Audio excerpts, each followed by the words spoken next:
Folks, we have found the hardest hitting news story about Joe Biden to date. You will not believe the kind of story that we have about Joe Biden. It's incredible. I don't know how we'll ever recover from having this particular story from Joe Biden. So we'll talk a bit about that as soon as we're done with the stocks here today. In other news, David Perdue has filed paperwork to run again. Not against his former opponent, but against Kelly Loeffler's former opponent, so we'll talk a bit about that. Publix is in the news because apparently they donated a bunch of stuff to a Trump-friendly cause, and now everyone wants to boycott them because nobody understands supply chains, I guess. So we'll talk about that. And a police officer plays a Beatles song while he's doing a traffic stop.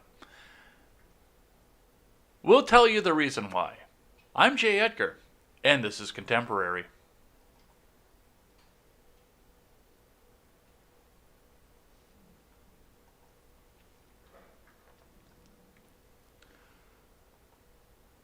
Good morning, ladies, gentlemen, non-binaries of every stripe, fellow deplorables, progressives who want to come in and have the conversation, libertarians that want to burn it all down, anarchists, and everybody in between. I reach a lot of different people here, and I like that because then we can come together and have the discussion while we're sitting here talking about the news. My name is Jay Edgar. This is Contemporary. I've got a bunch of stuff to get to today, including everything we read on the top of the show and a bunch of other stuff. One of the most notable ones that I have here is the fact that we talked about this last night. Pelosi wants to have a 9/11 style commission into what happened on the Capitol on January 6th. So we'll talk about all that and more. Plus, we will do Twitter trending at the end of the show because it's Tuesday and we want to see what is trending right now. But before we get into any of that, head on over to freedomscoop.com. FreedomScoop.com is going to be your one-stop shop. Once we get back up and running, pardon our dust, we are still under construction, for all of your news and commentary needs. You can come on over there, though, bookmark the page, and while you're bookmarking, go through YouTube, and you can find great channels such as The R-Rated Conservative, The Freckles and Brit Show, The Generational Gap, The Daily Ignoramus, and The Breakdown with Birkenhoff. Plus, all the shows that come off this channel, too. So head on over there, pick up like I said, bookmark it. So once we get back up and running, you can pick up some of our swag and help us support great creators. And hey, if you haven't joined the Gilded yet, there is a link for the Gilded server in the description below over on the YouTube side. Come on over there, join us. We're just about ready to get that up and launched. So you get to be one of the first people in there, one of the guinea pigs, as you will, to see how that's going to work. And once the community starts building, it's a lot like Discord, except it's better. A lot better options. Looks like the voice function is a lot smoother. There are calendars there. You can see when all of our creators are getting ready to go live, when they've got a schedule. I mean, Wyatt and Steven, you're just going to have to play it by ear because they don't follow a schedule, which is fine. Their followers seem to like that. My followers seem to like a followed schedule. So head on over there and check that out as well. It'll be a great time. But once again, bookmark freedomscoop.com because we are coming soon. All right, let's look back at the markets here. The same chart that we looked at yesterday. The stocks went down. They shot up at the beginning, went down throughout the day, shot up again, steady, down, and back up to finish the day 27.7 points higher. But, I mean, we had President's Day off. Nobody knows what's going to happen here. Looks like the futures are going to be looking up a little bit based on the optimism from the stimulus. So we'll talk just a bit about what's going on there. Let's see what Bitcoin is doing on the other hand, which is almost at 50,000 US dollars per coin. So we'll talk just a bit about that there. Well, like I say, they keep printing the money. The money becomes less valuable, but Bitcoin is pretty much at a fixed coin limit, as far as I understand from Bitcoin. Maybe one day I'll actually sit down and learn blockchain. I talked with a friend of the show, Seawall, about possibly figuring out how that works and maybe seeing if we can put Freedom Scoop on a blockchain thing so our web hosts can't cancel us. But I think that's more technology than we have right now. But, you know, that's how Bitcoin runs, and it is on a roll. I hope at least one of you in my audience made a little bit of money off the Bitcoin. All right, let's look at what IBD has to say. And I got smart. I archived it because it gave me the little warning right again, and I saw it right away. But we can read from IBD today, archived, of course. Dow Jones today, futures rise amid stimulus, pandemic optimism. Bitcoin nears 50,000. From Ellen R. Elliott. Stock futures churned higher Tuesday as stimulus optimism and a continued decrease in new coronavirus cases helped buoy stock markets.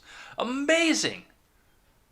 The cases are going away. Oh, well, just in time to get that economy back opened up. And, yeah, we fixed the Trump economy, okay? Hey, we're opening businesses back up, and we're forcing 50... No, what? You mean that small business can't open again? Oh, well, you can still go work for Walmart, I guess. Chip makers showed early strength with Nvidia rising in a buy range. Bitcoin surged to a new high, helping to boost PayPal holdings. Banker JP Morgan ran at the head of the Dow Jones today. Dow Jones futures traded up 0.6% and S&P 500 futures climbed 0.5% above fair value. NASDAQ 100 futures gained 0.6% on the stock market today. In Washington, Congress flagged intentions to turn its focus to President Biden's proposed $1.9 billion stimulus effort. That's trillion with a T. Sorry, Alan R. Elliott. After impeachment proceedings against former President Donald Trump wrapped up with the Senate acquittal on Saturday. On the NASDAQ 100, Western Digital once again led, continuing its spiky behavior over the past several weeks. PayPal rose almost 3% as Bitcoin climbed to a new record high. China-based Baidu and JD.com jumped 2% each. Commodities and pandemic optimism plays crowded at the top of the S&P 500. At the top of the heap, auto drivetrain components maker BorgWarner punched up more than 7% after announcing it would acquire Germany's Akasol in a deal valued at around $917 billion. Akasol makes higher performance lithium-ion batteries for electric vehicles and other applications. BorgWarner stock was poised for an early breakout above a 43.32 buy point in an 18-week cup base. Small caps outpaced the early action with Russell 2000 futures up 0.9% as G1 Therapeutics, Ocular Therapeutics, and IMAX traded high on the market. The iShares Russell 2000 ETF rallied 0.95% in pre-market trade. What do we have for futures? Bitcoin crushed a new high above 49,550 late Monday, with prices up about 2% and trading 49,000 early Tuesday. According to CoinDesk, Marathon Patent Group climbed 7.7%, MicroStrategy jumped 6.3%, the Amplify Transformational Data Sharing ETF rallied 6.5%. China-based 500.com soared more than 80% early trade. The company announced it would acquire Blockchain Alliance Technologies holding company, a Cayman Islands-based Bitcoin mining and services operator. Well, maybe that Bitcoin's going to become worthless after all because China's going to get their hands on it, and you know what happens once the Chi-Coms get into it. They release a cheaper, less stable version, and nobody trusts the product anymore. IBD leaderboard stock PayPal swung more than 2% higher. PayPal shares have felt some influence from Bitcoin price swings since early November, when the company launched a cryptocurrency trading service that deals in Bitcoin. PayPal stock is extended following a November breakout and a January rebound from 10-week support. So, looks like everyone's getting ready to go back to work here if they have a job to go back to at this point. And who knows, are the small businesses going to come back? Are they going to stay gone? We will see what happens once we get the new stimulus out and the new minimum wage coming out, because they're going to ride that one to the end too. Let's have a look at what CNBC has to say. Dow futures rise 200 points as stocks look to add to record levels from Yoon Lee and Thomas Frank. Futures contracts tied to the major U.S. stock indices rose early Tuesday after a key volatility gauge, Wall Street watches, declined, which could unleash more buying from quant funds. Dow Jones Industrial Average futures climbed 200 points, while S&P 500 futures rose 0.6%. NASDAQ 100 futures gained 0.5%. The U.S. stock market was closed on Monday for President's Day. The CBOE Volatility Index, widely viewed as Wall Street's best fear gauge, broke below 20 to settle at 1997 on Friday, marking the first significant breach of the threshold since the pandemic-induced sell-off began in February of 2020. I wouldn't be holding it if it was me. The crack of the 20 level is viewed by some on Wall Street as a big risk-on signal, which could trigger buying from algorithmic traders and other big players. The gauge last traded up 1 point to 21 on Tuesday morning. Fear is receding from the market, Tom Lee, Fundstrat's co-founder and head of research, said in a note on Friday. And receding fear is followed by systemic and quant funds adding leverage. In other words, this is a setup to see a rally. Well, it's a setup, all right. Just ask the mainstream news. CVS Health jumped more than 2% after the drugstore chain's fourth quarter earnings beat Wall Street's expectations, with its pharmacy sales getting a lift from providing COVID-19 testing and vaccines. The major averages finished last week at record levels, even as February's rally appeared to cool off somewhat. The Dow has gained 4.9% in February, while the S&P 500 and Nasdaq have rallied 5.9% and 7.8% respectively. The S&P 500 has raked in 10 record closes in 2021. Easing fears across Wall Street are likely in large part thanks to the rollout of the COVID-19 vaccine, economic reopening, and expectations for more fiscal stimulus. COVID is far from defeated, but the path toward economic normalization is clearer as more vaccines that reduce hospitalizations and eliminate fatalities are approved. Dennis D. Boucher, strategist at Evercore ISI, said in an email. Freezing weather in regions across the U.S. sparked another rally in energy futures on Monday and put West Texas Intermediate crude contracts above $60 a barrel for the first time since the early days of the coronavirus pandemic. And, well, we've got a couple things to look at with that as well, because we're looking at the fact that, yes, they say business is going to open up, people are going to be able to go back to work, but gas prices are going up too, keep that in mind. And that is going to increase the cost of goods and decrease buying power among people. So there are a couple factors going on to this. For the people who brought the fear index down below 20, I think you guys are fucking idiots. Given the fact that we've heard that taxes are going to be going up, especially on the upper 1% who are providing so many of the jobs in the country. Wealth taxes are being talked about and everything else with that, plus gas going up and prices for products going up and the dollar going down. I'd be a little bit afraid of the markets right now. I would be very afraid of the markets by now. But we will see what happens from this. But we've got even harder hitting news to talk about right now. Guys, this may be the hardest hitting news you will see all day. I actually saw this in The Hill last night while we were talking about other stories on the RedNet show, and I thought about bringing it up, but I thought it was just a fluke. I couldn't verify this. Joe Biden is caught in such a big scandal. It's horrible, and the news media is getting ready to cover it. Are you guys ready for this? Reading from Newsweek. Joe Biden, playing as Luigi, wins in Mario Kart race against granddaughter at Camp David. From Marina Watts. How did Joe Biden relax during his first President's Day weekend as president? By playing Mario Kart with his family. During his weekend retreat at Camp David, Biden and his granddaughter Naomi played the racing game and he won. Naomi shared a video on Instagram that showed Biden competing against her on the arcade GP DX machines, complete with chairs and steering wheels. God, it's got to be fucking nice to have money, wouldn't you think? Biden sat on the right as Luigi and Naomi as Princess Peach on the left. Game Rant noted, despite not being at the same gaming level as granddaughter, the commander-in-chief came out victorious. Secret Service made an exception and let him drive himself.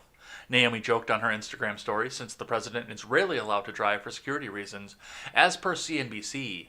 A little bit rusty, but still he won. Barely, she added.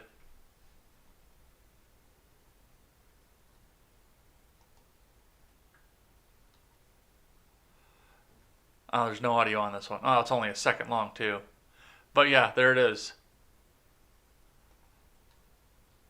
Biden told reporters on Friday that he and his family plan to relax during the long weekend.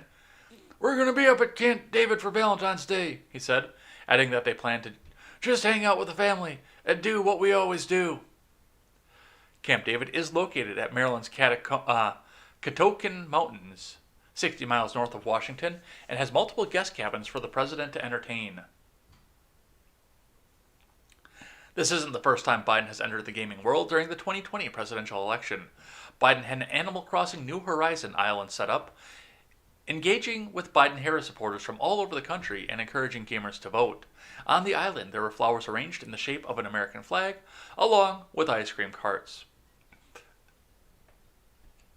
This is it. This is your hard-hitting news right here. You remember what the last 4 years were like? The president eats a taco with both hands. Could he be in mental decline? Is this the person who needs to have the nuclear football? He sipped water in a way that was different from the way you and I sip water. Could he be in cognitive decline? Could he be planning something? Could it be a dog whistle to his secret white supremacist? By the way, Luigi and Peach are both white. Keep that in mind. What else did we have? President Trump stumbled slightly, coming down a ramp from the helicopter. Could this be the beginning of the end? But prepare yourself for 2 years at least of this kind of bullshit. What did Kamala Harris's shoes look like? What kind of outfit did she wear on the front of Vanity Fair? Oh look, Joe Biden. He played Mario Kart with his granddaughters. Oh, how sweet is that? Look at his little dog socks. Look at Joe Biden's dogs. It's going to be this, and there's not going to be any main coverage of this. And once again, that's part of the reason that they do need to keep the Donald up in here. And I mean, this isn't just some backstory that was completely out of the headlines, like just some back page fluff piece to come and say, oh, look how much more personal Joe Biden is than President Trump. When I was reading The Hill last night, this story was number 3 on the little tab on the side. This story was number 3, which meant this was top headline news for The Hill at 6 o'clock Central Time last night. And once again, I have no problem with the wholesomeness of the story here, but it's this dark contrast between everything is evil and wrong and a dog whistle to racist, sexist, bigoted people that voted for Donald Trump for the last 4 years, and then this. Meanwhile, they're talking about keeping the army in Washington, D.C. to protect the streets until the fall. So, that's your hard-hitting Biden news. That's about as hard-hitting as it's going to get. All right, let's keep going here. I do actually have some real news to get to from this. Starting from the Daily Wire, speaking of Kamala Harris, Axios deletes tweet fact-checking Kamala Harris after Harris faces backlash for wrong claim, from Ryan Saavedra. On Monday, Axios, a left-leaning news organization, deleted a tweet fact-checking a claim made by Vice President Kamala Harris in which fact-checkers rated it as wrong after Harris started to face backlash over her false claims. The tweet contained a video portion of an interview that Harris gave to Axios co-founder Mike Allen, which aired over the weekend. In the video, Harris was asked about the Biden administration's response to the pandemic. There was no stockpile of vaccines, Harris claimed. There was no national strategy for the plan on the vaccinations. We're leaving it to the states and local leaders to try and figure that out, okay? And in so many ways, we're starting from scratch on something that's been raging for almost an entire year. In their now deleted tweet, Axios wrote, VP Harris to Mike Allen, there was no national strategy or a plan for COVID-19 vaccinations. We're starting from scratch. At a press conference last month, Fauci said we are certainly not starting from scratch on vaccine distribution. Even PolitiFact, which is left-leaning, said that Harris's claim was wrong, writing in a tweet, VP told Mike Allen that there was no national strategy or plan for vaccinations, and that the Biden administration was starting from scratch. That's wrong. The Trump admin had a plan to distribute to locations chosen by states and let them take it from there. Well, that's not good enough, because, I'm Kamala Harris, and I have to control everything that people put in their bodies, from the top all the way down to the bottom, okay? And that's what we're going to do. We're going to go out there, and we're going to control everything, because this federalism thing doesn't work. We need to make sure that every state has access to everything exactly the same, except for my home state of California, because they give me a bunch of money to make sure they come first. But it is good that they're at least standing up to them. I did not think that the media was going to stand up to anything like this. I thought that it was going to be just Kamala Harris gets to say, oh, we're starting from scratch there, sugar. And Axios and CNN and MSDNC will come out and say, "Oh, evil orange man, he screwed up. We all hail Kamala, all hail Kamala." So some pushback, at least. You got to call balls and strikes with these people. You can't just tell them what they did wrong, because otherwise they'll never learn what's right. So when they do something that's somewhat right, even if it's the furthest stretch in the world to try and get it to be right, then you at least have to tell them that, okay, you did good. All right, let's keep going here. From the New York Post. House GOP demands Pelosi address Capitol riot security failures. From Ebony Bowden. House Republicans are demanding answers from Speaker Nancy Pelosi on security decisions made in the lead up to the January 6th Capitol riot and what involvement her office had, according to a new report.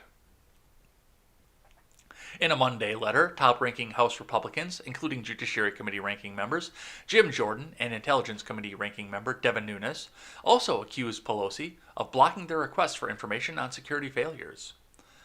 As you are aware, the Speaker of the House is not only the leader of the majority party, but also has enormous institutional responsibilities, the politicians wrote in a letter obtained by Fox News.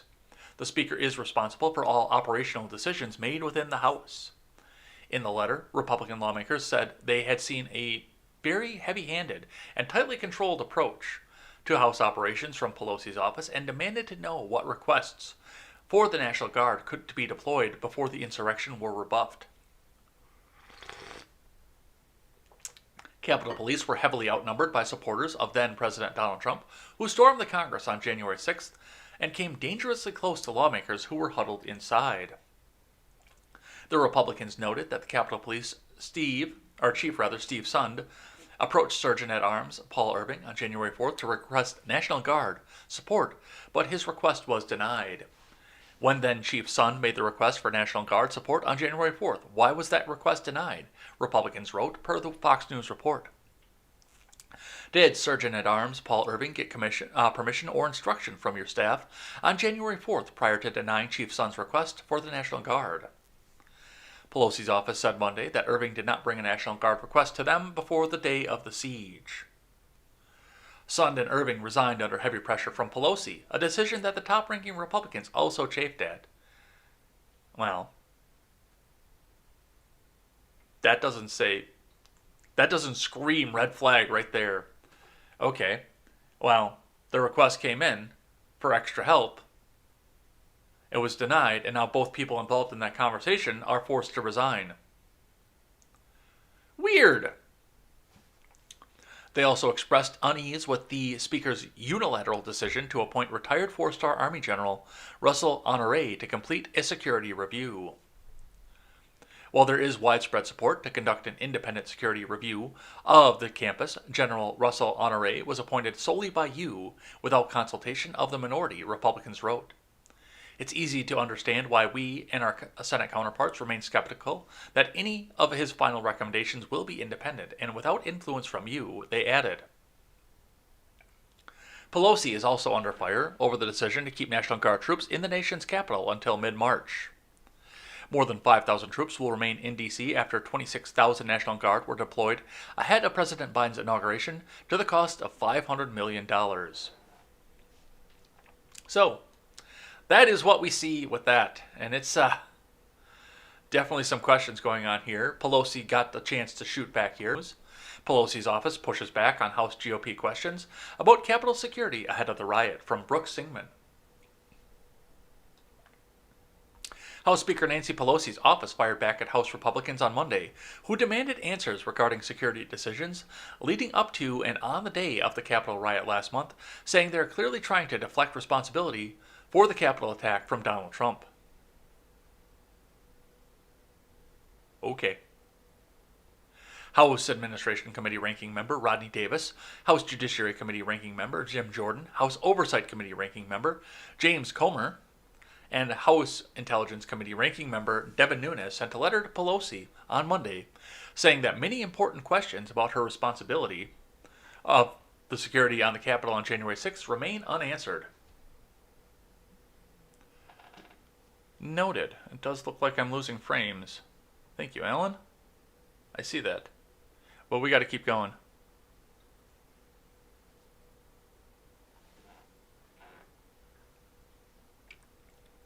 But Pelosi's deputy chief of staff, Drew Hamill, told Fox News that the speaker has and will continue to take action to ensure accountability and enhance the security of the Capitol. Let me get a monitor up here so I can see a little bit more of what's going on here. But yeah, I do see drop frames, so we will monitor the internet for that.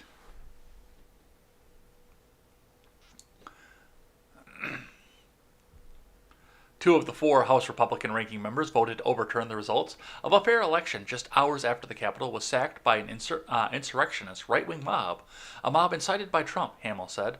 A full 65% of House Republicans joined them in voting to undermine our democracy. All four ranking members also voted against holding Donald Trump accountable for inciting the mob. Hamill added, clearly the security of our Capitol and democracy are not the priorities of those ranking members. The Republicans, in their letter to Pelosi Monday morning, questioned, when the chief's son made a request for the National Guard support on January 4th, why was the request denied? Did Sergeant-at-Arms Paul Irving get permission or instruction from your staff on January 4th prior to denying Chief Son's request for the National Guard? And it's really interesting to talk about this here because, like I said, I've said this numerous times, I thought about going down for the rally on January 6th. But, I started to realize that this is probably not going to end well because they're going to... And once again, I thought that Antifa was going to be out in the open. I still believe, no matter what it is the news media tries to say and how many times Snopes tries to debunk the fact that Antifa let the people in, that there was some involvement in that crowd trying to get them rallied up and raring and ready to go into the Capitol. Now, do I think that the entire hundreds Haman people trying to get into the Capitol were Antifa? No. But I'm guessing that some of them were poking people on the side and saying, hey, you know you want to run in there, don't you? Come on. Think of the history that'll be made when you do this. Come on. I think there was a little bit of that going on. And, tensions are high. People are pissed off already. And, they sit back and realize they can make their mark on history. And, here we go. Now we've got 100 people standing in a Capitol with the fire alarm going off.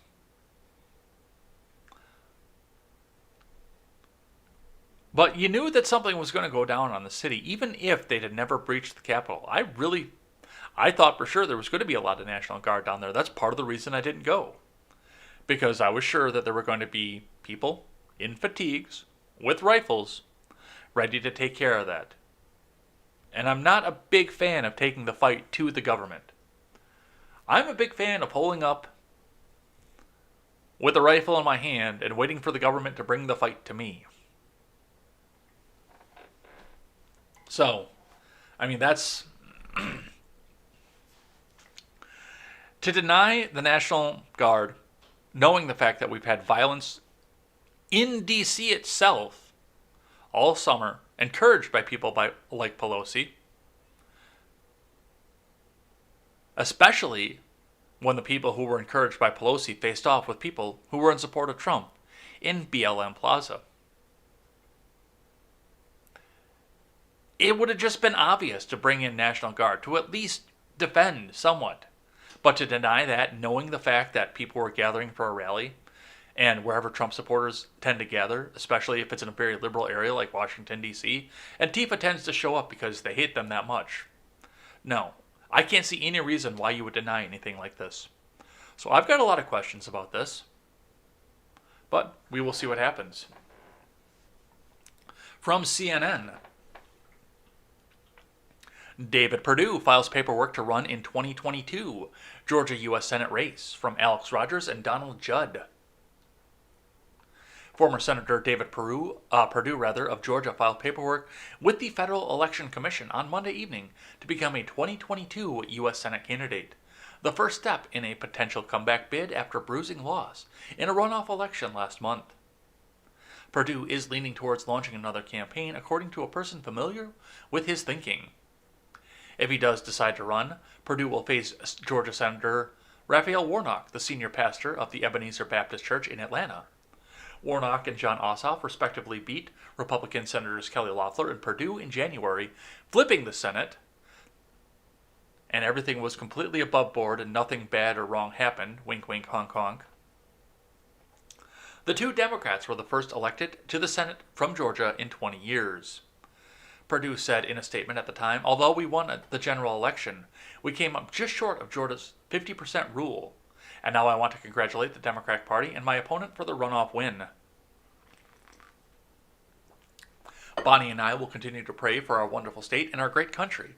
May God continue to bless Georgia and the United States of America.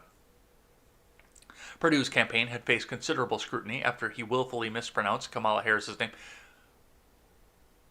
That is such bullshit. She's got a weird name, and I mispronounce it every time I say it too, and I don't... for me, it's just because I don't give a fuck. I mean, it's Kamala Harris. The evil person's going to do what the evil person's going to do, but, I mean, for this is just flat up fucking bullshit. He was also forced to pull a digital ad attacking Ossoff, which showed the Democrats' nose enlarged, a hallmark of an anti-Semitic trope. I missed that one. A campaign spokeswoman at the time called the distorted image accidental, but to ensure there's absolutely no confusion, we have immediately removed the image from Facebook. So, he's going to go back and run again. Well, and we'll see what happens coming up off the midterm. When there isn't a Trump on the ticket, I'm kind of interested to watch how this one goes. Let's keep going. Speaking of Nancy Pelosi, Pelosi announces plan for 9/11 Commission-style panel to investigate the Capitol riot. We must get to the truth of how this happened, Pelosi said. Why? We haven't got to the truth of what happened on 9/11. What makes you think this is going to be any fucking different? You make the commission, you find out what actually happened, and then you continue to lie to the American people for 20 fucking years. House Speaker Nancy Pelosi announced on Monday that Congress will move to establish an independent commission to investigate the January 6th insurrection. World's worst insurrection. Forgive me from my Instagram audience for a second, but this is what the insurrection was. Oh crap, I'm in the Capitol. What do I do? That's what the insurrection was.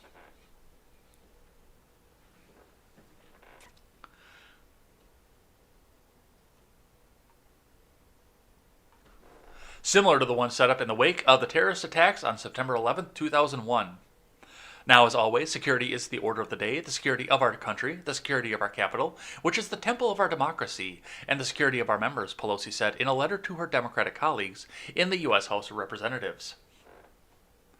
The events of January 6 occurred after then-President Donald Trump and his allies held a rally earlier that day in Washington, D.C., urging Congress not to certify the results of the November presidential election, in which Trump lost to Democratic candidate Joe Biden.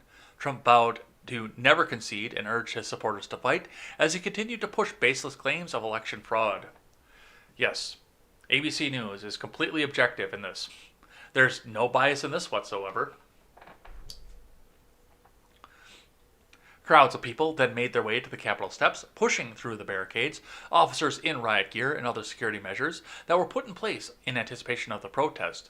An angry mob breached the Capitol building, forcing a lockdown with members of Congress and their staff holed up inside. It took hours for law enforcement to clear the building and establish a perimeter around the area. 5 people, including a police officer, died during the rampage. That's not true either. Retired Lieutenant General Russell Onere was appointed to examine security on Capitol Hill following the... I can't say that word about that thing. Following the selfie fest. Meanwhile, the Senate acquitted Trump on Saturday in his second impeachment trial on a charge of inciting the Capitol rioters. So, yeah, she's going to spend a whole bunch more money looking into this. And once again, they're going to find out what actually happened. I promise they will, and then they're going to continue to lie to the American people for 20 years. Just like we did with 9/11. Guess what? We're still in Afghanistan, and Afghanistan still had nothing to fucking do with any of this. And we're still there, and we're ramping up more people to go to Afghanistan. So, forgive me if I don't believe what it is that you're going to try and do with the Capitol riot. You're going to spend a bunch of money. which might accidentally slip into the pockets of some people who support you, and some businesses where people make donations to you. Kind of launder that money a little bit here. And then tell the American people what you want them to think. And I mean, I'm not like a 9/11 truther like Stephen Ignoramus is. I know what the structural problem was with flying an airplane into a building. I have more of a problem with the fact that, like I said, this 9/11 thing is still used as a justification for us to stay in the Middle East forever and ever and ever, amen, because of what was found on the 9/11 Truth Commission. So what is this going to be? Is this going to be a reason for them to keep the walls around the Capitol complex forever? Keep the National Guard station in D.C. forever? Have we become a military state? Is this what we're going to be seeing? I look at shit like this, and I don't trust the government to begin with, but knowing what they did with 9/11 and how they've kept our military propaganda up and going forever, and now they're going to do this shit. No, I can't look at this and say, no, this is all above board. All right, let's keep going here. Speaking of commissions, House Democrat tells CNN's Brian Stelter, America needs a truth commission. AOC Biscuit has also said there's been discussion of a commission to rein in certain parts of the media. From David Rutz. Representative Sarah Jacobs, D. California, is the latest prominent voice on the left to call for a truth commission in the name of combating extremism in the United States. In an appearance on Sunday on CNN Media Affairs show Reliable Sources, Jacobs criticized conflict entrepreneurs who take existing fault lines in our society and mobilize around them using the enabling environment of our media ecosystem and lack of trust in institutions. It's really, really ironic that she went on CNN and criticized conflict entrepreneurs who take existing fault lines in our society and mobilize around them. How ironic is that?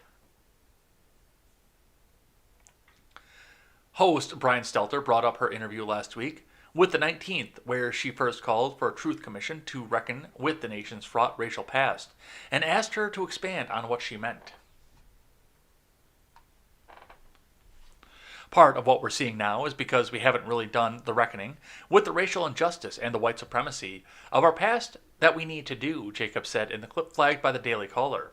A truth commission, a lot of people will think of the South Africa, its communities, all the way up to the national level, having conversations about both the glory and the glory of our history and what happened, both throughout the history of our country and leading up to and on January 6th, so that we can come to a common narrative moving forward of what we want our country to be. Well, see, that doesn't sound like South Africa. That sounds like 1984 is what that sounds like to me, but, you keep doing what it is that you want to do. Your sycophantic little followers will come back and sniff your farts and tell you how great you are, no matter how much you're trampling on the rights of the American people and the Constitution you swore an oath to uphold. But there we go. Your Truth Commission is coming. And this program will be gone once they fire that back up. I will probably be in a pillory by the time that all comes in. Let's keep going. From the Daily Wire, McConnell to tip scales in primaries to ensure GOP wins Senate. What I care about is electability. Now, I've got two articles on this to talk about this, but this is another flip-flop from Mitch McConnell. I don't even know whose side this asshole is on anymore.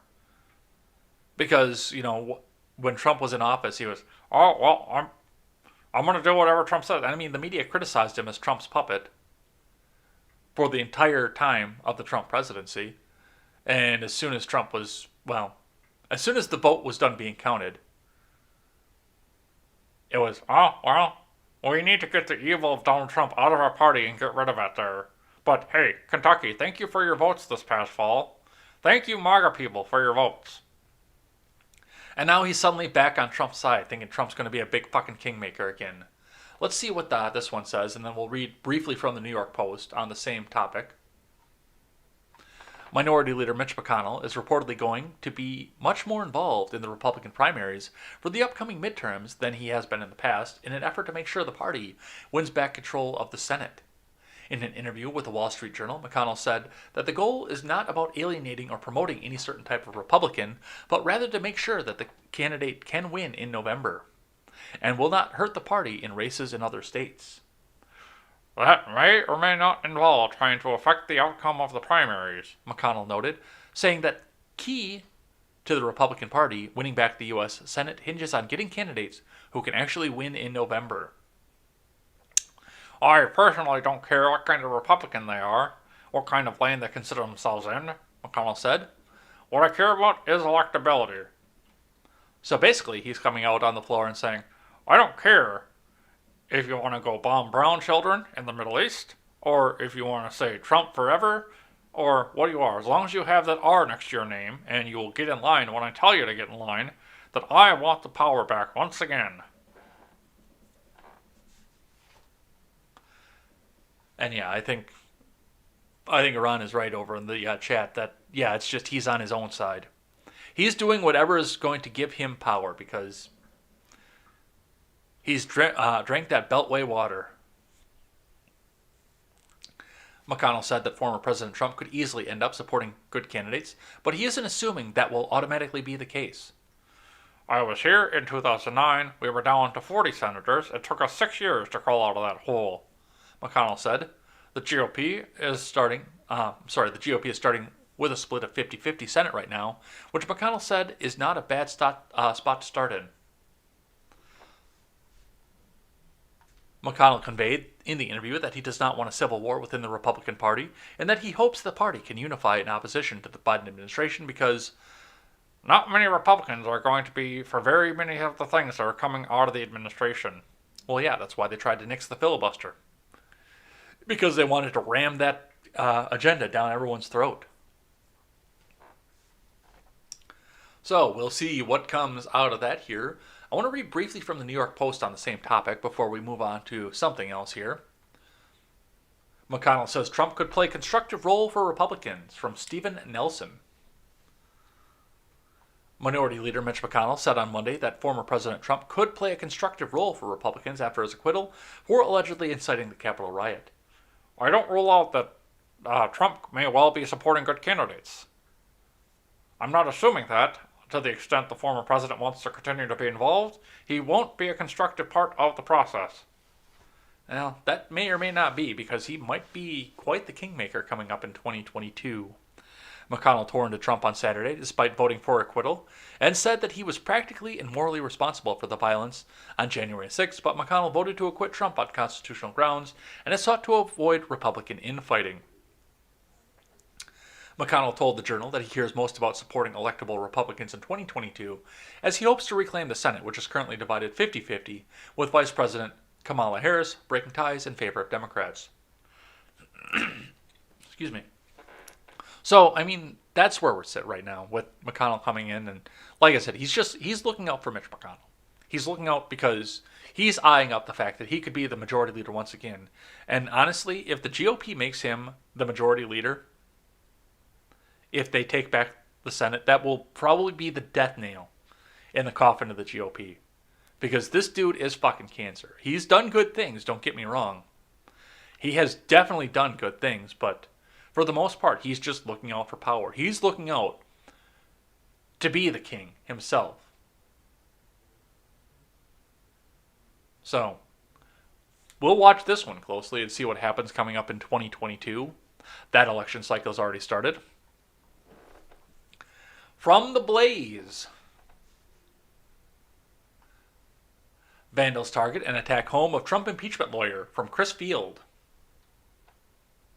Vandals attacked the home of the former President Trump's impeachment defense lawyers on Friday, according to police. Authorities said the vandalism happened around 8 p.m. Friday at the Philadelphia area home of attorney Michael Van Der Veen, ABC News reported. The Philadelphia Inquirer said the vandals smashed windows and spray-painted "Traitor" in an arrow pointing to the house on red on Van Der Veen's driveway after he spent hours earlier that day presenting Trump's impeachment trial defense on the floor of the U.S. Senate. Van Der Veen's wife discovered the vandalism and reported it to police. There's your trader sign right there for those of you watching, not listening back on the audio platform.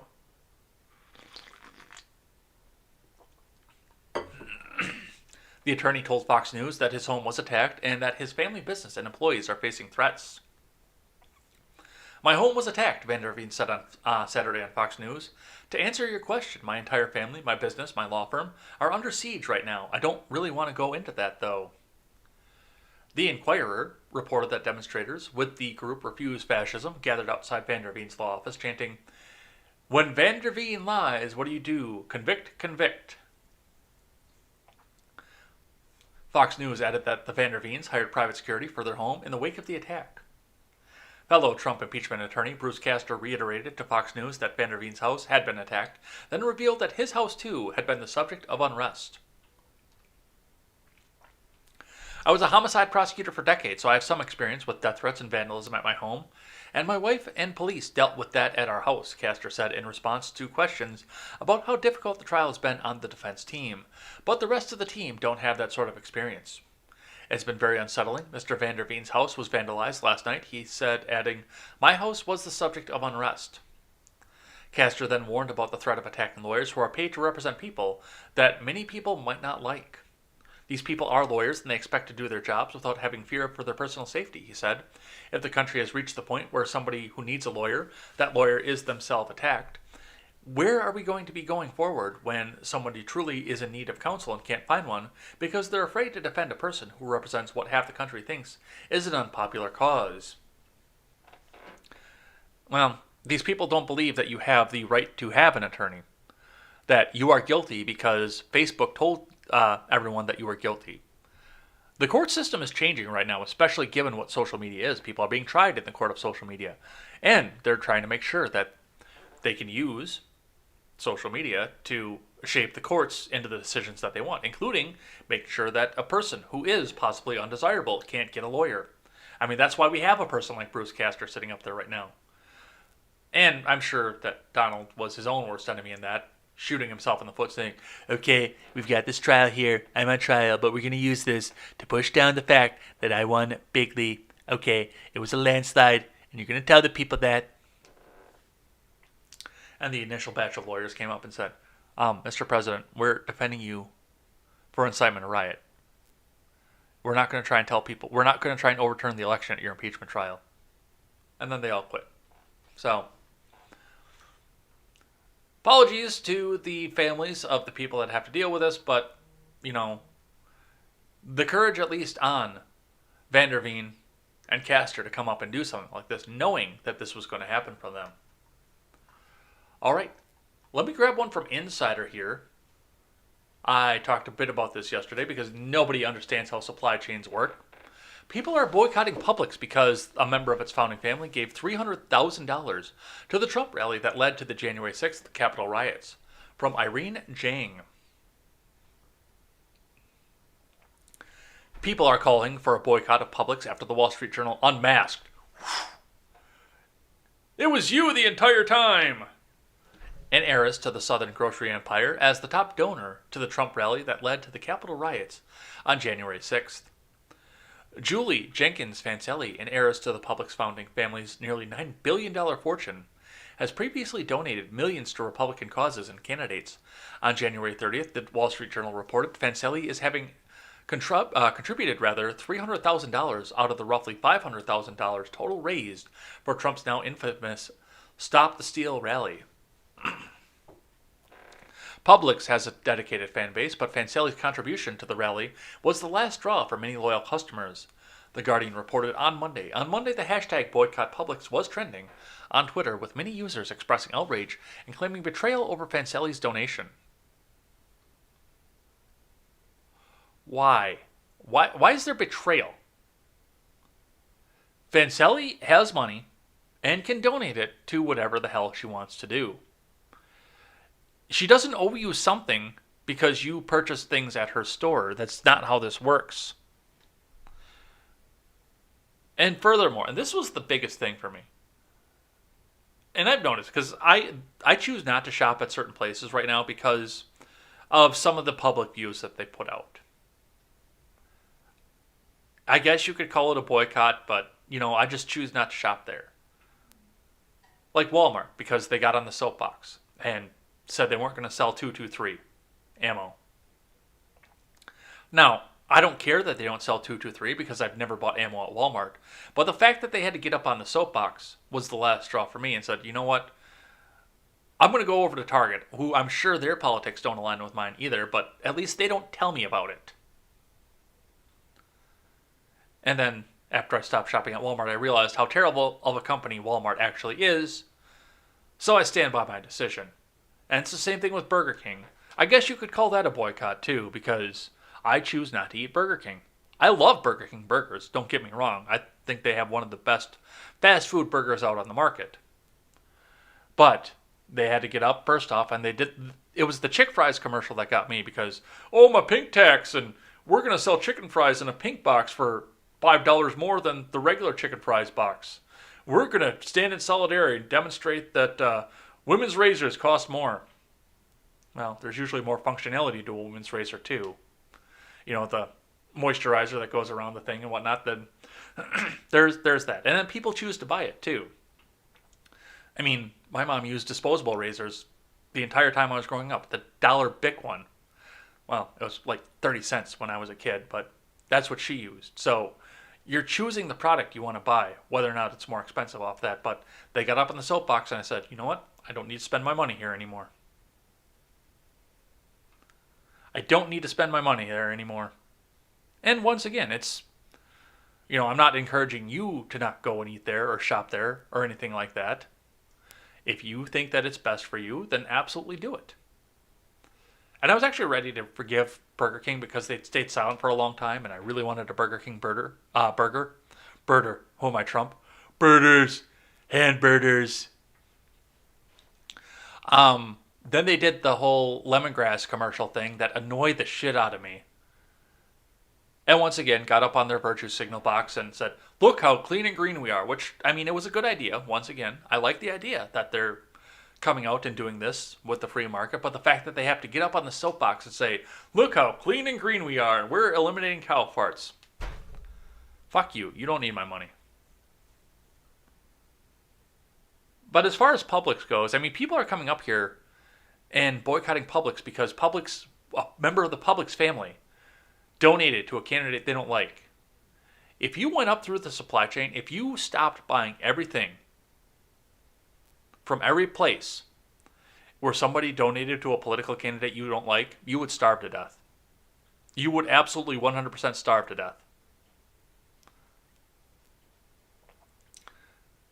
But that would involve people coming up and doing research into who's donating to whose campaign, rather than just doing something on a snap moment because the mainstream media told them to. So, that's what's happening there. Let's see, what else do we have here? From The Blaze, grade school teacher criticizes prison-like plexiglass cubicles. District tells her to take down the Facebook post and stop being so negative. Excuse me. Got to clear my throat there. Maybe it's the commie coup. Oh no! The world's gonna die! From Carlos Garcia. A teacher criticized her prison-like plexiglass structures that were set up at the grade school classroom in a Facebook post, and the district responded by telling her to delete the post and stop being so negative.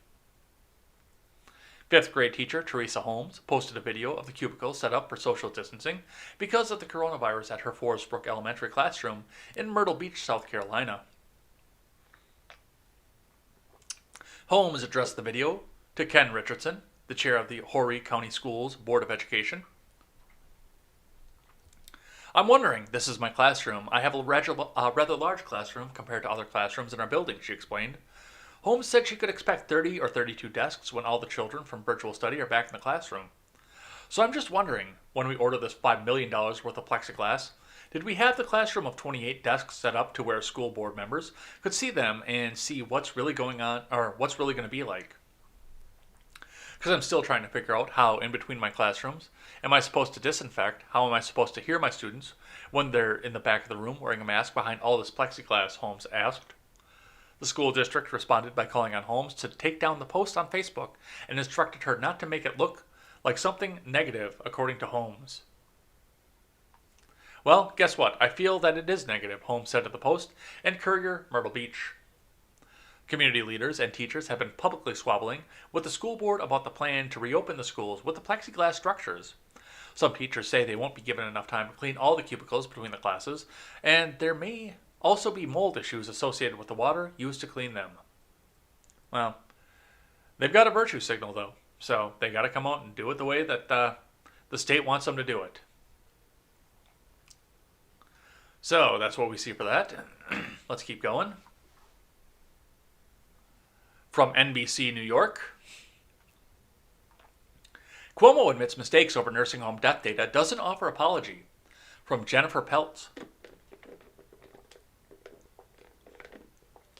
Under fire over his management of the coronavirus lethal path through New York's nursing homes, Governor Andrew Cuomo insisted Monday the state did not cover up deaths, but acknowledged that officials should have moved faster to release some information sought by lawmakers, the public, and the press. All the deaths in the nursing homes and hospitals were always fully, publicly, and accurately reported, the Democratic governor said weeks after the state was forced to acknowledge that its count of nursing home deaths excluded thousands of residents. No, you won an Emmy because they were hiding that information. You asshole. Of residents who perished after being taken to hospitals. He explained the matter Monday as a difference of categorization, with the states counting where deaths occurred and others seeking total deaths of nursing home residents, regardless of the location. We should have done a better job of providing as much information as we could, as quickly as we could, he said. No excuses. I accept responsibility for that. Except nobody in the mainstream media is going to hold you responsible for that. And they're still trying to run around and get this looking the way that the mainstream media wants it. Cuomo, who has seen his image as a pandemic-taming leader, dented by a series of disclosures involving nursing homes in recent weeks, said he would propose reforms involving nursing homes and hospitals in the upcoming state budget without giving any details. But he continued to blame a toxic political environment and disinformation for much of the criticism surrounding his administration's handling of the issue. Well, yeah, of course, blame anybody but yourself here. And furthermore, I'm going to hold you back to your standard. The standard that the left, people like NBC New York, held Trump to. Okay, yes, we're going to make reforms. We're going to do things better. Is that going to bring grandma back? Is that going to bring your elderly parents, your elderly grandparents? Is that going to bring the nursing home residents back? The neighborhood lady that came out and gave candy to people, is that going to bring any of them back? No, it's not. So, that's what we see for that. Let's keep going. I got just a few more here. Then we'll do Twitter trending and head on out of here. From the New York Post. Excuse me. Portland protesters hit cops with snowballs, break businesses' windows. From Elizabeth Elizalde. Even winter has become a weapon for BLM and Antifa protesters in Portland and Seattle. Antifa protesters reportedly shoveled snow into a tall heap to block a garage driveway at the Seattle East Precinct on Saturday night. The snow prevented patrol vehicles from responding to calls. Katie Daviscourt, a local reporter and videographer for the Post Millennial, tweeted early Sunday, along with a video of a blocked cop car. In Portland on Friday night, a group of protesters took a break from smashing windows to pelt police officers with snowballs in a decidedly one-sided snowball fight, authorities said. About 30 to 50 people gathered in downtown Portland around 8 p.m. Friday and marched to Central Precinct, where they began yelling and throwing objects at the officers, according to Portland Police Bureau. As officers approached their patrol cars, the protesters hit them with a barrage of snowballs. Speaking of the police, there they go. The cops remained out of sight as much as possible in efforts to avoid confrontation and de-escalate the situation. At about 10:45 p.m., the crowd went on a short march and cops discovered they had broken the windows of a coffee shop and a medical clinic. No arrests were made and no injuries were reported. They're throwing snowballs at cops. Well, I guess technically you can't get them for assault for that. Technically you can, but, I mean, At some point, you got to draw the line somewhere. But I don't know. They're not smashing people with bricks and milkshakes right now with caustic substance in them. So I don't know. I don't know where to look at this because yes, they're still out there and protesting, in spite of the fact that they got what they wanted apparently in Joe Biden as president. But they're being less lethal than they were. So we'll see what happens. All right, from the Blaze. Cop plays Beatles yesterday with cell phone camera records him, presumably to trigger copyright claims, so clip is blocked. Some Beverly Hills cops are getting back at left-wing activists who take videos of them with a good bit of wit attached to it. Vice News reported that Los Angeles area activist Senate Devermont recorded cell phone video as he was trying to talk to a uniformed Beverly Hills police officer on a sidewalk last month, but the chatter was interrupted by a familiar sound. It was coming from Officer Julian Ray's cell phone he was holding aloft. It was an acoustic guitar and a man singing, "Yesterday, all my troubles seemed so far away. Now it looks like they're here to stay. Oh, I believe in yesterday." I was way off key for that one. Yep, it was Paul McCartney singing the Beatles classic Yesterday, arguably one of the most popular songs ever, as it was performed over 7 million times just in the 20th century and recorded more than 1,600 times. I'm not going to play the video, just based on the fact that they will probably ding me for that. As you can probably guess, the Beatles rightfully are quite protective of unauthorized uses of their songs. You know, money can't. I don't care that much for money. Money can't buy me love, except now I'm one of the richest people on the fucking planet. And when they show up in videos, those clips are typically blocked. According to Devermont, the tactic worked. He noted in his Instagram post of the interaction with police that it seems they think playing copyrighted and licensed music will keep the word from getting out, and it turns out they are right. I sent this video to multiple news agencies who covered the story. Most said they can't share it. Why? Because it's playing Beatles music. Vice News said songs like Yesterday showing up in Instagram videos can trigger a platform's algorithmic copyright filters, which can result in videos being taken down and suspension of live streamers' accounts for repeated infractions. Yeah, and like I said, we're going to YouTube right now, so it's probably not the best thing for me to do as well. I mean, I like the fact that they found a way to do this, because maybe that'll actually take a step down for some of the copyright stuff, and some of us won't get dinged quite so hard for just a clip that showed up in a news story. That would be nice. That would definitely be nice. But furthermore, it's kind of a dick move because the police do need to have more accountability. You have the right to come out and make public your interaction with a police officer. You have the right to do that because they are an agent of the state. They are accountable to you. They still work for you. So this is kind of a dick move. With any luck, this will have people rethink the way that all this goes. I'm sure the DMCA will look at this and say, "Oh shit, we're getting used. We're having our stuff used against us. All right, pull the fucking plug." And hell, maybe somebody like me can monetize at some point. Yeah, okay. But another one, Sergeant Billy Flair used his cell phone to play Santeria by Sublime when Devermont was trying to talk to him in a separate video, and Devermont was quite frustrated. Yeah, I don't like any of this. But hopefully some things get changed because of it.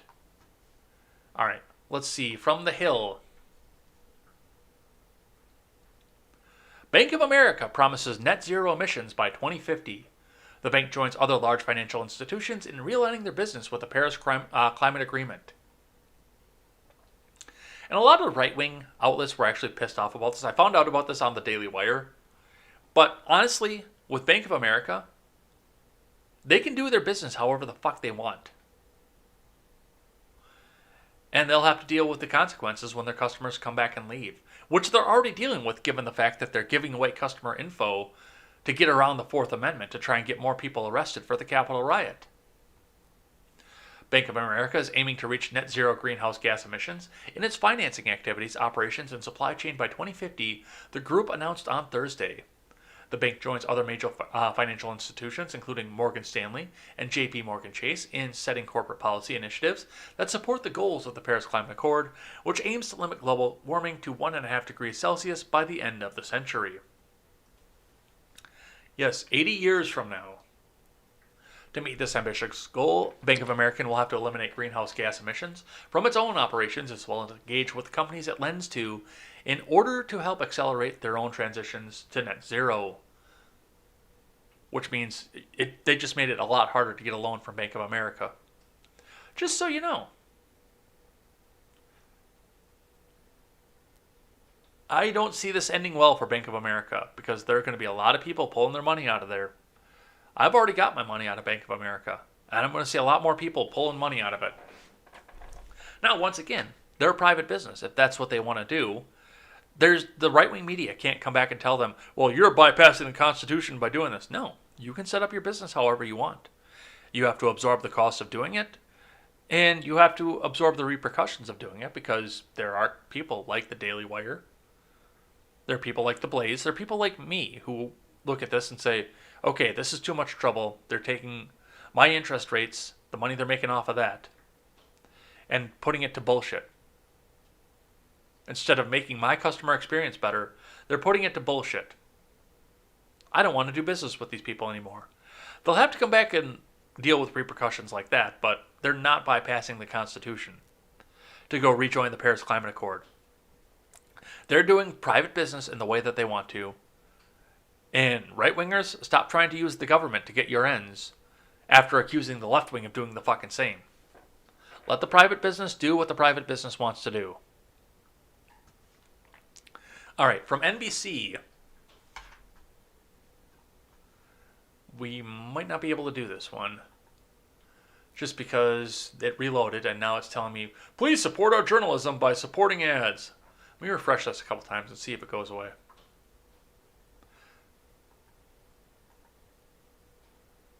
Give it just a second here. We need that Jeopardy music again. Come on. I don't want to support your journalism by promoting ads because your ads slow my computer down to the point that it's barely able to function. Because she's trusty, but she's getting up there. From Tim Stello, Adela Suleiman, and Kurt Chirbas and Colin Sheely.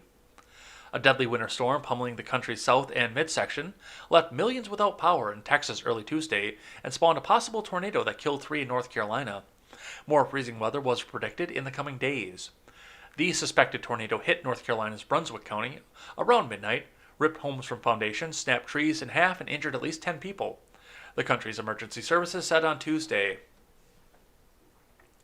In Texas, 2 people, one a child, died from carbon monoxide poisoning from a car being used for heat. Really?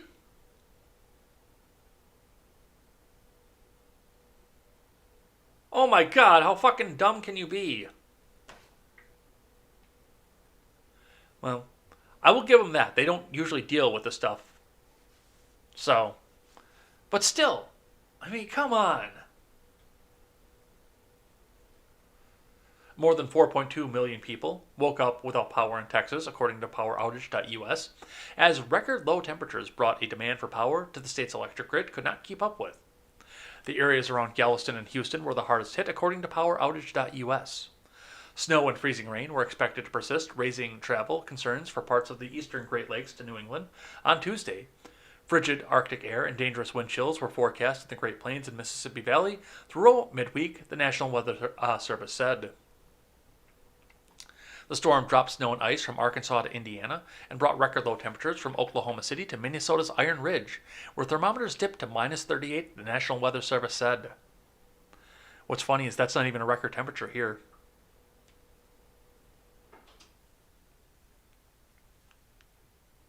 Texas officials pleaded with residents to stay off the roads, conserve power, and seal up drafty windows and doors. At least 25 people have died from weather-related causes so far since Thursday, most of them in Texas, as the storm blanketed large swaths of the country. In North Carolina's Brunswick County, there were reports of people trapped in homes or feared missing as rescue operations got underway after the possible tornado, emergency management officials said. An estimated 50 homes were affected and a temporary shelter had been set up for the displaced. Power lines were also downed, leaving thousands without electricity, the Brunswick Electric Membership Corporation said. So, first and foremost, one of the things I need to do, we'll go in, and hopefully everyone will do the same and go and check on Seawall 728, a friend of the show, because I know that he was without power for large amounts of yesterday. Because, Texas wasn't intended to handle this. Now, I looked, because Harvey McLeod put the snow on her Instagram story, and she is now in Dallas. So I looked at that, I'm like, well, that doesn't even seem that bad. Why are we shutting down the country over this? And I remember that Dallas doesn't have the infrastructure in place, like the article said, to handle this level of snow. They don't have the infrastructure there to do it. So some of these people have never seen snow before in their lives. So yes, my heart goes out to them. And of course, I took a picture of my snow-covered pickup and sent it down to Harvey McLeod. But I did it in DM because it had my license plate in it. But I sent that down to her just to say, this is what we get up here. Now, of course, I would offer shelter to Harvey McLeod, Wyatt from the Breakdown with Birkenhoff, Seawall, if they needed it. Now, mind you, they would be coming to a much colder environment up here, but hey, we know how to deal with it. Because we do this every year. Minus 38, that's your average January in Wisconsin. So, my heart goes out to these people. Also, we should probably go back and check on Mr. Ignoramus just to make sure, because I don't know where in North Carolina Brunswick is. I have an idea where Stephen was, but I don't know where North Carolina Brunswick is. But just to make sure that he's safe too, because he was in North Carolina for a little while. I think he's just leaving right now. So we'll make sure that he's safe as well. So we'll go back and check on that. We check on the people that we care about here. And last one we'll do, and then we'll do Twitter trending for the day and head on out of here. Another one from Texas as well, unfortunately. And we, of course, have to and check autoplay. in on that snowy side. Shut that up for a second. Texas City forced to shut off water due to winter storm, from William Mansell. City officials in Abilene announced on Monday that all city water services had been shut off due to historic winter storm and subsequent power outages. The city water services were shut down at 7 p.m. local time as a result of power outages from both power sources at all three of the water treatment plants, the city said in a statement. Officials said they do not know when power and water will be turned back on. When the water is restored, the city said residents would be required to boil water before using. Oh yeah, that's right, because once again, they don't know how to do any of this. I am actually sorry to hear that because, like I said, the rest of us are quite prepared to do something like this, but the people in Texas are not. Some of them have never dealt with this before. So yes, absolutely. If you are in Texas and watching this, once you get your water turned back on, boil that shit. Boil it. Because you don't know how long it was sitting in the pipes, collecting sediments and bacteria and prions and all kinds of other fun stuff like that. So we'll go back and check on our Texas friends at the end of this here. Make sure everybody's safe. Make sure everybody knows what they're doing for this and can continue to go. All right. That's it. That's it on the news. Let's do Twitter trending for the day. We'll run over here to Twitter. Let that think for a second.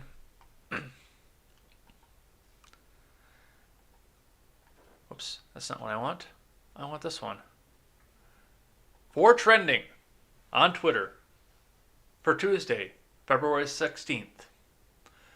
Number one trending, Nintendo Direct.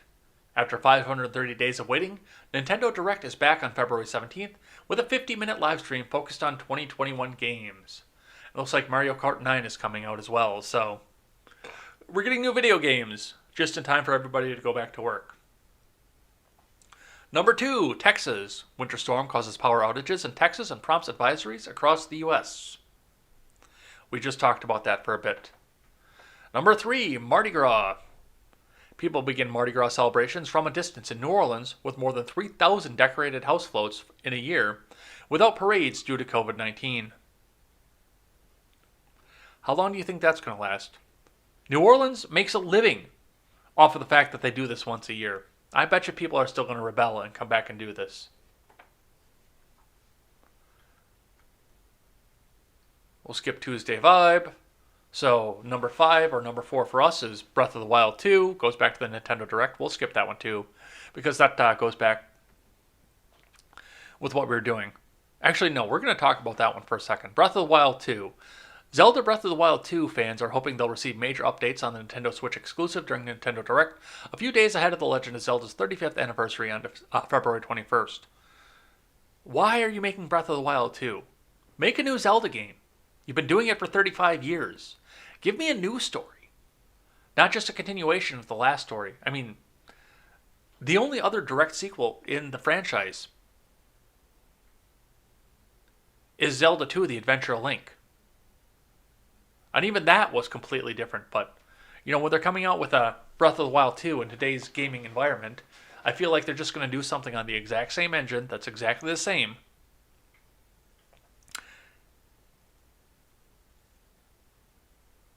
And get people to buy more Switches. So no, definitely make something new. Make a new story. I want to know more about Hyrule, except I haven't played anything past Twilight Princess, so. But I want to know more about the history of that. I don't want the same game recycled and repackaged over again. Alright. And then the last one we'll do is Draymond. By the way, today's Pancake Day. The last one we'll do is Draymond, which I don't know who that is, but it's something to do with sports.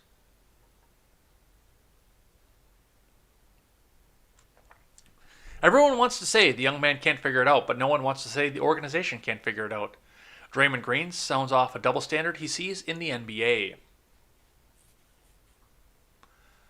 Them boys been teammates too long. Money 23. Green, Stephen Curry. Let's see. To watch Andre Drummond before the game sit on the sideline, then go to the bat, and then come out in street clothes because a team is going to trade him is bullshit.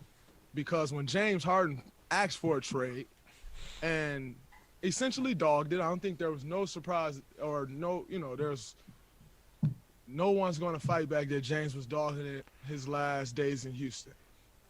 But he was castrated for wanting to go to a different team, and everybody destroyed that man.